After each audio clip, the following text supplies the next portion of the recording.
Okay, good afternoon, everyone, or good evening. My name is Samir Bawa. I'm a managing director with BBC Research and Consulting, and along with Rob Summers of Pantera Management Group and Malik Edwards of Tiber Hudson, am leading the 2022 District of Columbia Disparity Study. Our presentation today, we have a quick presentation today that will just go over our key objectives for the study and some of our key analyses. But before we get into that, I wanted to pass it over to Ben Mendez of DEMPED so that he can give a few welcoming remarks.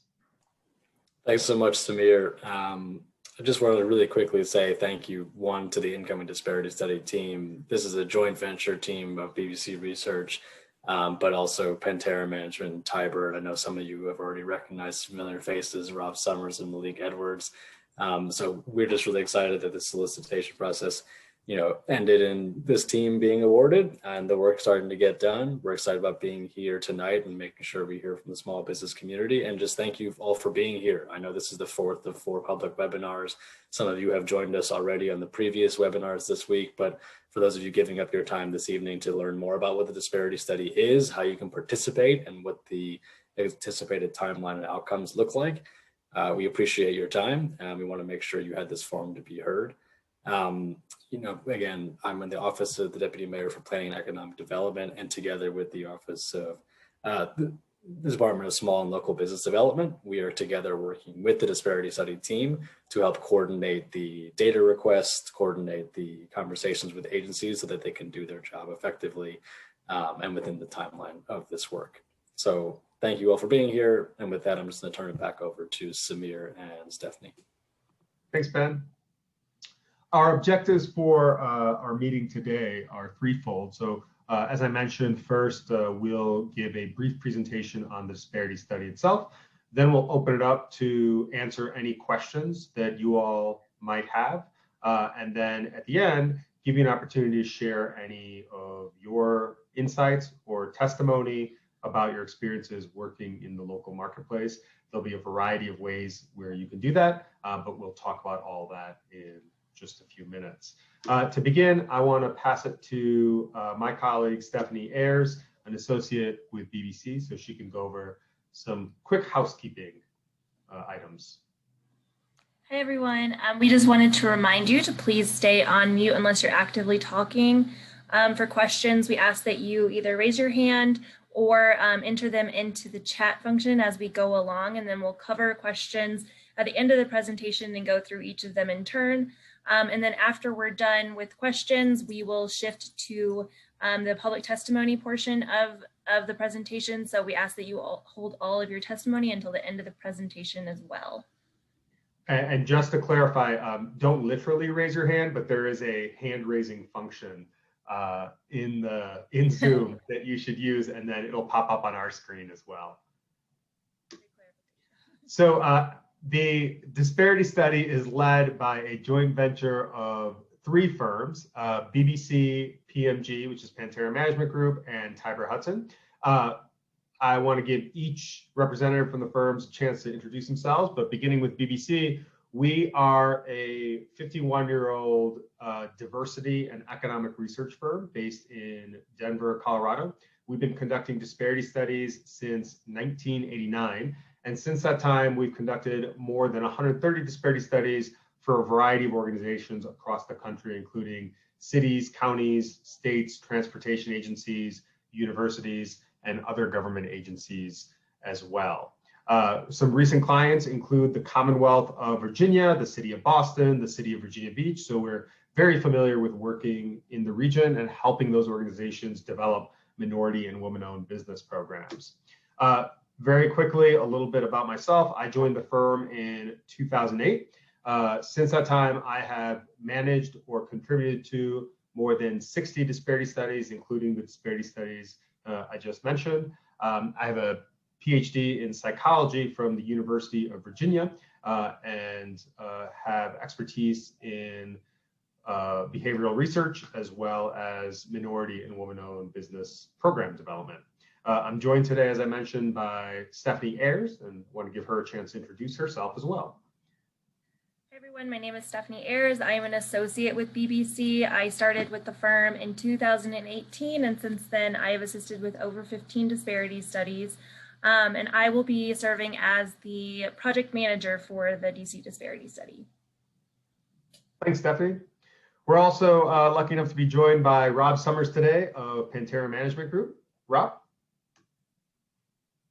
Yep, thank you, Samir, and good evening, everyone. I'm looking around at the names, and I can say that I almost know half of everyone on this call. So hello, and those of you know who you are. But I'm Rob Summers, President and CEO of Pantera Management Group. We are a CBE contract and compliance firm that was started in 2015. Prior to that, I was the former director at the Department of Small and Local Business Development, DSLBD, where definitely had some insight as of the CBE program, and even in relation to this study, knowing where some of the challenges have been for small businesses. So great to be on board with this project. And with that, again, Samir, I will then give the intro to our next partner, Malik Edwards. Malik. Good afternoon, Malik Edwards. I'm a partner with the law firm Tiber Hudson. It's a CBE law firm based here in DC, full service law firm. Prior to my role at Tiber Hudson, I was general counsel at the Department of Small and Local Business Development, where I advocated for our CBE community. And my role on this study is to help establish the legal framework for the study. And if we make any recommendations to the district on changes to their procurement process, making sure that those recommendations can withstand any legal challenges. Thank you. Thanks, Malik. The primary objective of the disparity study is to help the district assess whether minorities, women, and minority and women-owned businesses working in the marketplace face any barriers that make it more difficult for them to compete for district contracts and procurements. So as part of that, at its core, the disparity study will measure the degree to which minority and women-owned businesses participate in Government of District of Columbia contracts and procurements relative to their availability for that work, and then also measure whether any differences or disparities exist between those measures. And during the presentation, I'll unpack all of those terms. The study also will provide a comprehensive set of quantitative analyses of conditions in the local marketplace for minorities, women, and minority and women-owned businesses, to assess whether any barriers that they face or discrimination they face in the marketplace make it more difficult for them to compete for district work. We'll also collect a great deal of anecdotal evidence so that we can get a sense of the experiences of different types of businesses working in the marketplace and how those experiences relate to contracting with the district. And then we'll take all that information and provide a great deal of guidance around the contracting policies and program measures that the district uses so they can better encourage the participation of minority and women-owned businesses as well as small businesses in general in district contracts and procurements moving forward. The study itself is made up of a large collection of both quantitative and qualitative research tasks.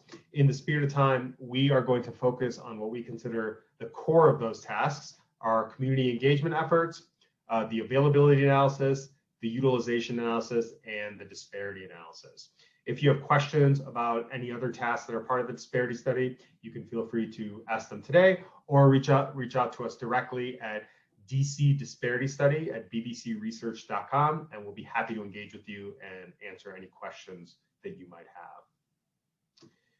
Beginning with community engagement, one key aspect of our approach to conducting the disparity study will be to ensure that we are engaging in meaningful ways with the business community and key stakeholders throughout the disparity study process.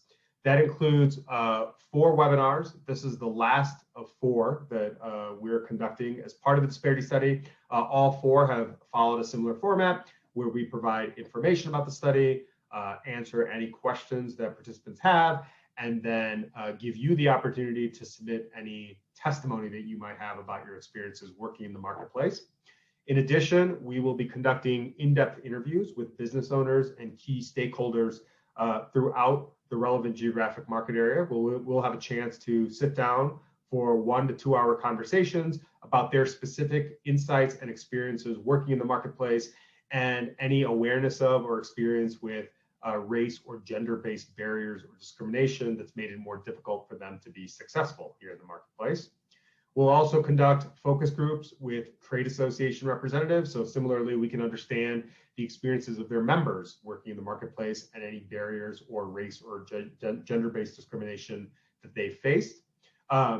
We will also, as part of our utilization and availability analyses, be conducting surveys with hundreds, if not thousands, of businesses throughout the marketplace to get a better understanding of the types of businesses that have engaged with the district in its contracting and procurements during our study period, as well as measure the degree to which minority and woman-owned businesses are available for district work.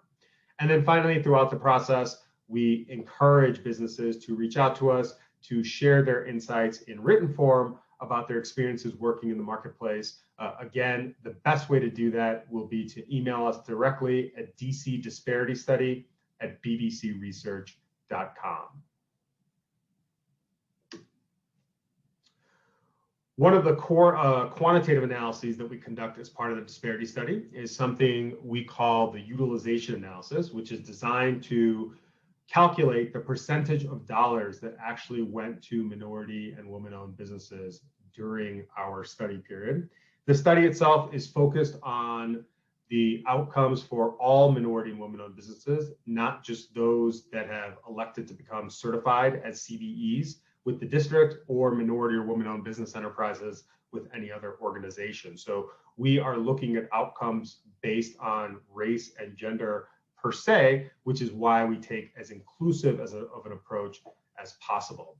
So our utilization analysis begins with data that we collect directly from district agencies. We've already been working with them to request information about all the prime contracts and subcontracts that district agencies awarded during our study period, which is October 1st, 2016 through September 30th, 2020 in construction, professional services, goods and supplies, and non-professional services. Over the coming weeks and months, we'll be compiling that information, and then we'll go out into the field and conduct what we call utilization surveys. So as part of those surveys, we ask the vendors who actually perform that work to provide to us information about their primary lines of work, as well as the race, ethnicity, and gender of their owners. Once we've conducted those surveys and collected that information, we'll integrate it with the information that we collected directly from the district, and that will allow us to calculate the percentage of dollars that went to minority and woman-owned businesses during our study period on district contracts and procurements. We'll present that information overall, but we'll also break it down by different factors. So we'll present utilization separately for prime contracts versus subcontracts, for construction versus professional services versus goods and non-professional services, for different study period years, and a variety of other factors as well.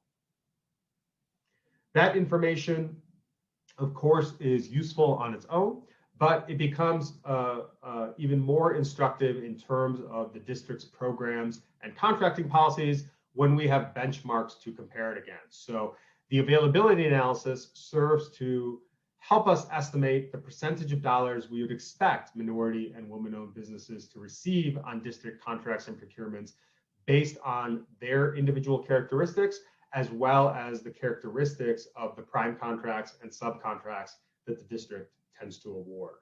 So as part of assessing the district's data, we will identify the work areas that are most relevant to how the district spends contract and procurement dollars. And we'll also identify the relevant geographic market area for the study. So where do prime contractors and subcontractors come from to actually perform on district contracts and procurements? Once we've established those two pieces of information, we will then develop what we call a phone book of all the businesses that do work that's relevant to district contracting and procurement and that have a location within the relevant geographic market area. We developed that phone book from a variety of different sources, including national business listings, vendor registration lists, organizational membership lists, and other sources as well. And then once we've established that phone book, we attempt to conduct what we call availability surveys with each and every one of the businesses that appears in the phone book. As part of, this is all called a custom census approach to conducting an availability analysis. And as part of those surveys, we collect a great deal of information about each firm's individual characteristics. So we ask them about their primary lines of work, their capacity to actually conduct contracting work. So what's the largest contract they can bid on or can perform. We ask them about how they, their roles as vendors. So they work as prime contractors, subcontractors, or both. We ask about their interest in doing government work or pursuing government work here in the region. And then we also ask them about the race, ethnicity, and gender of their owners. We then take all the information that we collect from the firms who elect to conduct a survey with us or participate in a survey with us, and that results in what we call an availability database. And then we go through a contract by contract matching process, where for every prime contract and every subcontract that we include in our analysis, we use our database to identify those businesses that are potentially available for each piece of work, and then the percentage of firms that are minority or woman-owned. We then aggregate all that information in a dollar-weighted way, and that results in an estimate of the percentage of dollars we would expect minority and woman-owned businesses to be awarded on district contracts based on their availability and their specific characteristics. And just like the utilization analysis, we present availability estimates overall, but also broken down by a number of different factors. So by each relevant racial, ethnic, and gender group, as well as for prime contracts and subcontracts, construction versus professional services, so forth and so on. So that every result that comes out of our utilization analysis, we now have an availability benchmark to compare it against. Once we've completed the utilization and availability analyses, we're then in position to compare those measures as part of the disparity analysis. So we use a relatively simple calculation to assess whether any differences exist between actual participation and availability. So for a particular group and a particular set of contracts, we took the dollars that that group actually received or was awarded on district contracts and procurements, divided by the dollars we'd expect them to be available for based on the availability analysis. That results in what's called a disparity index or ratio. So a disparity index of 1 means that participation is largely in line with availability.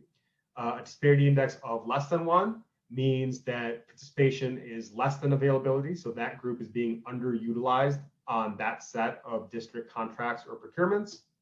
And then a disparity index of 0.8 or less means that that group received 80 cents or less of the dollars we'd expect them to receive based on availability, and that's considered substantial underutilization. That's taken by the courts as an inference of discrimination against that group in the marketplace, and often serves as justification for organizations like the district to use relatively strong measures to help address that substantial underutilization. Things like race and gender-based program measures and other relatively aggressive measures to try to get groups back to parity relative to their availability. Our timeline for the disparity study runs approximately 12 months. So we initiated the project a few weeks ago with the district, as well as began the process of collecting information and assessing the data that the district maintains on the contracts and procurements that awarded during the study period. Starting this week with our webinars, we have in earnest began our community engagement efforts. So throughout the duration of the project, we will be engaging directly with the business community and key stakeholders in a variety of different ways, which I discussed earlier. Once we get our hands on the district's data, which we anticipate receiving in the next couple of weeks, we'll begin the process of compiling those data, assessing it, asking questions, and finally analyzing it as part of our core disparity study analyses. We'll be in position to provide the district with data for their internal review before we conduct our core analyses sometime early next year. We will draft a full disparity study report for the district's review in the springtime of next year, and then shortly after, around April 2022, submit a final report along with making final presentations on the study's results. So I want to thank you all for joining us here this evening, and now I want to open it up to any questions that you may have regarding the disparity study before we talk about our process for collecting anecdotal evidence.